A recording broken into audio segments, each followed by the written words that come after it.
Ini tidak keliru, ini boleh. Tetapi jangan lupa sesekali selipkan doa, Tuhan berilah saya rahmat supaya nanti kalau saya mati, matinya bagus, matinya baik. Baru lagi ya, nanti di bulan September akan ada sosialisasinya Mother's Prayer ya, kalau pernah mendengar.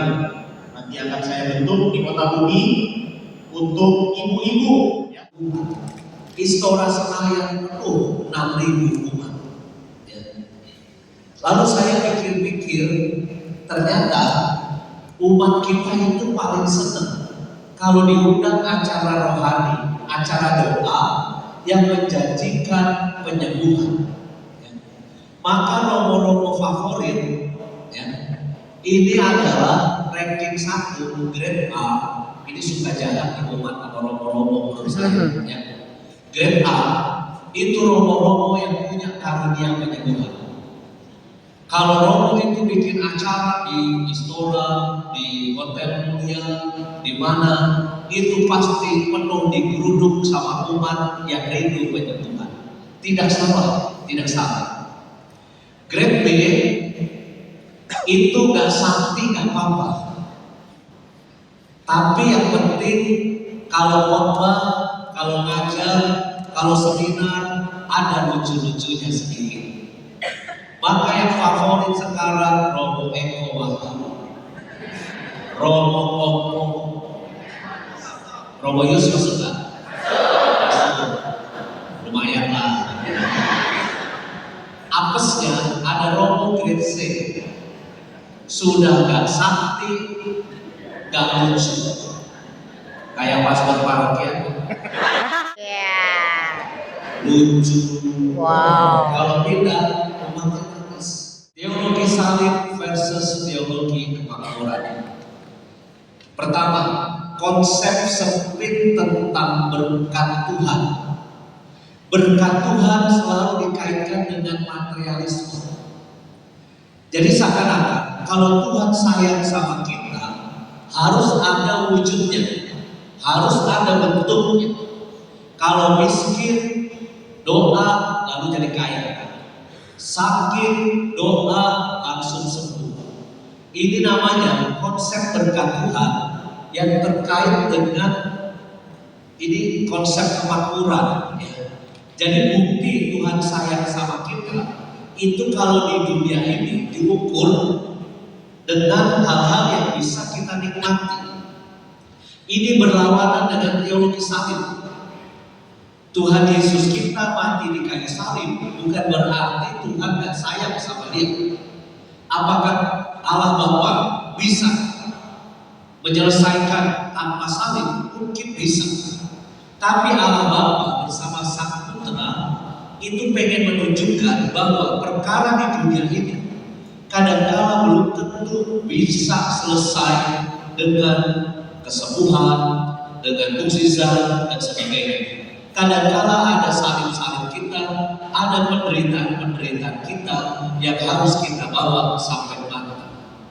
Berdoa. Minta nomor. Saya langsung ketika melihat itu kertas juri togel, langsung saya berdoanya ganti. Tuhan, semoga judinya tidak tembus Tuhan. Jangan sampai kena itu angka Tuhan. Karena apa? Kalau nanti itu jadi kena, nomornya dapat hadiah. Nanti dia memberi kesaksian di KMKS kan. Saya dapat berkah dari dalamnya. Saya pasang kasih sedang solo. Apa jadinya KMKS kalau kesaksiannya kayak gitu? Seakan-akan berkat dari Tuhan selalu ukurannya adalah materi atau kesusahan kita selesai. Maka saya kira ini dasar buat setiap kali doa. Bahwa teologi salib selalu berhadapan dengan teologi kemakmuran ya. Ini harus kita pegang dulu sebagai dasar doa kita. 12 level. Kira-kira Anda ada di level nomor berapa? Kalau saya mungkin level 2, 3, 4, 5, 6, mungkin 7 saya, 6,5 atau 7 mungkin saya.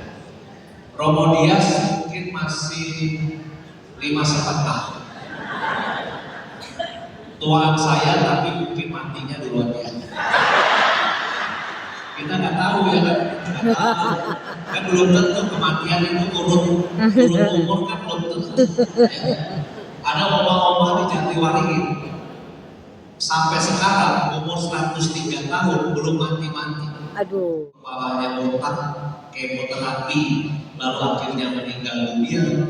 Kita nggak pernah tahu titik umur kita diambil kapan. Maka mungkin baik kita prinsipin hiduplah dengan perspektif kematian. Apa yang kita punya sekarang ini semua nanti tidak akan kita bawa. Ya. Paling banyak apa sih yang kita bawa masuk ke peti mati? Kitab suci, salib, rosario. Paling baju-baju bekas, daster-daster yang suka Anda pakai. Emang di surga butuh daster? Ya. Cuma kan anak cucu kita kan berkata, masukin pakaian kesukaan oma, pakaian kesukaan opa. Sebetulnya di surga nggak butuh kayak gituan. Itu cuma anak cucu bingung aja baju bekas mau dibuang kemana. Yang kita bawa pasti itu pada akhirnya adalah perbuatan baik kita, ya. Doa-doa kita. Ketika bapak saya menjelang meninggal dunia di Pondok Permai, dia tiap hari doanya cuma satu. Gusti nyuwun kawelasan. Pakai bahasa Jawa, Tuhan mohon belas kasihan, kasihanilah aku. Jadi dia cuma pupuk dada dia, Gusti nyuwun kawelasan, Gusti nyuwun kawelasan. Akhirnya meninggal dunia. Supaya hidupnya baik. Ini tidak keliru, ini boleh. Tetapi jangan lupa sesekali selipkan doa. Tuhan berilah saya rahmat supaya nanti kalau saya mati, matinya bagus, matinya baik. Karena apa? Kualitas hidup kita itu nanti dibungkusnya dengan kematian. Kematian yang bagus akan membungkus seluruh hidup kita menjadi bagus. Kalau Romo Yus misalnya, ya, matinya bagus, lagi mimpin misa di Kota Kuning, saya lagi mimpin misa. Inilah tubuhku yang diserahkan bagimu. Serangan jantung. Mati di altar misalnya. Pasti semua umat akan heboh TKAJ. Wih, Romo Yus mati lagi mimpin misa. Netizen saya yang 150.000 itu akan sedih. Lalu mungkin akan segera rame-rame melayat saya. Orang Kota Kuning yang kenal saya, putra paroki meninggal dunia di gereja kita lah. Maka saya yakin Anda juga yang ikut seminar ini 90% pasti layan saya. Yakin saya. Yang 10% yang gak mau layan saya gak apa-apa. Nanti saya yang datang. Pada Anda ya. Gue yang datengin lu lah kalau lu gak mau layan saya. Kalau saya matinya bagus, orang akan berkata, oke, kita sedih, tapi matinya keren. Ya. Saya udah tahu Bapak Uskup akan khotbah apa, saya udah tahu. Inilah Romo yang saya banggakan. Karena apa? Matinya lagi mimpin misa. Misalnya, ya kan? Kalau matinya jelek, orang akan ngomong jelek tentang kita.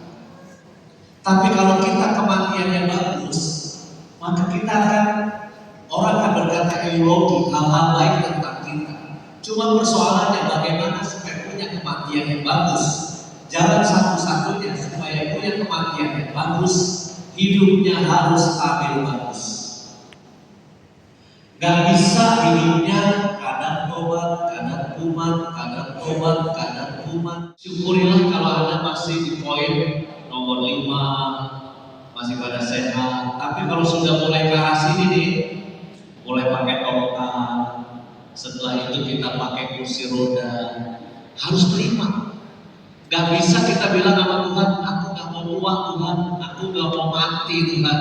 nggak ada cerita kayak gitu. Walaupun Anda pergi ke Korea Selatan operasi plastik, ya, sampai kulitnya mulus licin gitu ya, tetap aja onderdil dalam tubuh kita ini nggak bisa mau untuk doa. Maka saya kira ini tugas kita untuk punya spiritualitas ini. Minta maaf ini sebetulnya saya hari ini lupa bawa buku. Saya mau bagi buku sebetulnya. Menangis saja.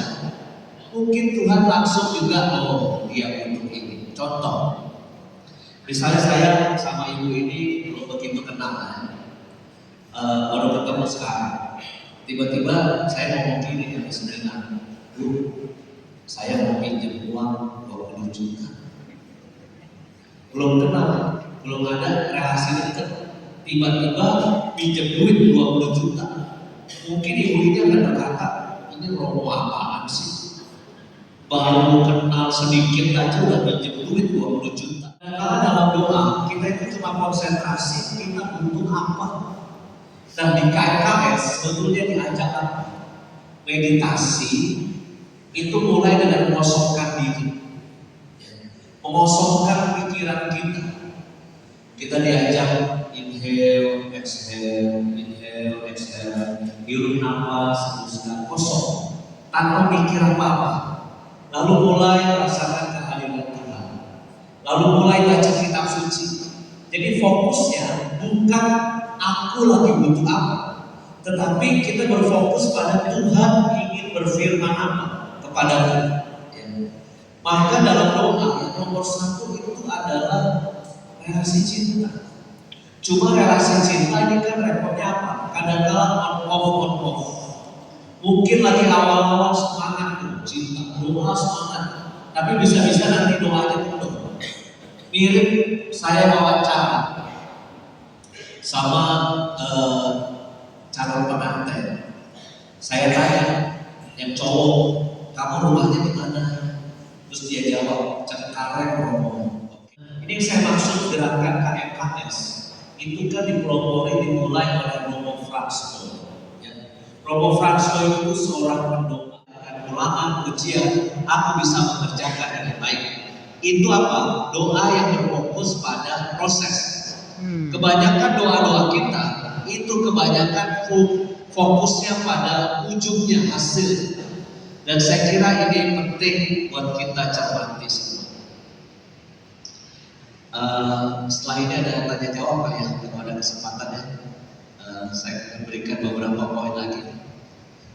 Doa dan upaya manusiawi. Ini saya mau kata Anda ya. Dengan cerita. Suatu ketika saya berterbang dari Filipina ke Jakarta. Saya pergi sama satu romo, namanya Romo Fritz. Romo Fritz ini orang Lampung, Uskupan Tanjung Karang. Dia romo yang saleh dan rajin doa.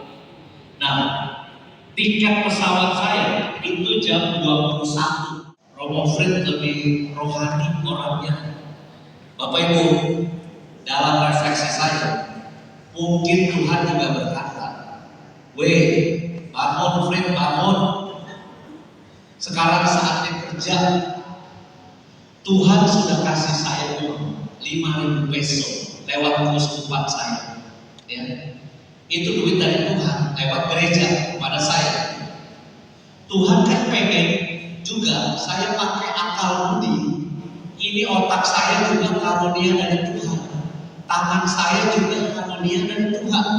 Mungkin Tuhan berkata, pakai otakmu, pakai tanganmu, pakai duit yang udah aku kasih itu. Ayo. Mungkin Tuhan berkata begitu. Ya. Nah maka buat saya, kadang-kala kita jatuh, oke lah yang paling aman dua-duanya. Ya. Itu karena berkat Tuhan doa, tapi juga karena duit yang kita memberi semangat itu. Tapi buat saya, kadang-kadang kita jatuh ke dua ekstrem. Ya. Materialistik, apa-apa diukur pakai duit. Ya. tapi sifat yang lain, ekstrim lain, spiritualistik. Apa-apa di bawah doa. Emang kalau lagi nggak bisa makan, apakah cukup doa? Mungkin bisa, tiba-tiba ada keluarga datang bawa beras, bawa telur buat kita, bisa. Kita doa, itu kejadian juga bisa begitu. Tapi juga kan kita harus Usaha. ini tangannya harus bergerak, Kejadian di Menteng, ya, saya juga mau tanya sama Anda, mau ngetes antara doa dan upaya manusia. Tiba-tiba ketua lingkungan telepon saya, Romo, untuk mengumpulkan harta di surga. Dan untuk itulah KMKS datang untuk mengajak Anda latihan doa, mengajak Anda baca kitab suci, semakin cinta sama Tuhan, supaya kita boleh masuk surga. Amin. Sama Pastor Balon itu kemudian. Kalau saya senang karena sekali lagi ketika manusia setelah meditasi tingkatannya sudah lebih tinggi lagi, akan sampai pada batas ini, batas garis ini kemampuan manusia, garis merah. Garis merah itu ada yang beberapa dari aliran lain itu mengatakan, Budi, ketika manusia sampai di tingkat garis ini, itu sama dengan manusia yang paranormal. Ya, lebih tinggi dari itu apa? Kontemplasi. Kontemplasi ini yang penting. Kenapa kontemplasi? Karena kontemplasi adalah di mana manusia itu berpasrah, menyerahkan diri kepada Tuhan seperti tadi, pasrah, pasif aja biar Tuhan yang bekerja. Dan pada akhirnya Roh Kudus akan menaungi kita. Roh Kudus itu yang akan memberikan kita, ya, penyembuhan, ya, menyembuhkan, membersihkan. Ada banyak kesaksian tentang bagaimana ketika selesai kontemplasi dia bisa menyelesaikan masalahnya, karena sikap pasrah itu kepada Tuhan dan Allah aktif. Ketika Allah aktif, apa yang terjadi? Selain menyembuhkan, kita juga diajak untuk mendapatkan berkat yang lebih tinggi, berkat menuju salib Tuhan. Ada beberapa pertanyaan kepada saya bahwa kenapa sih doa-doa novena artinya cuma duduk diam mendengarkan firman Tuhan, membaca, men-sharingkannya bersama-sama, lalu berdoa dan masuk kontemplasi. Tapi kita juga ada doa dengan gerak. Doa dengan gerak itu adalah salah satunya senam doa. Di dalam KMKS ada senam doa. Dan senam doa itu menyembuhkan untuk Bapak Ibu yang sudah umur di atas 50 dan mulai rasa sakit atau ada jantung dan segala macam. Ya. Baik, saya kembalikan.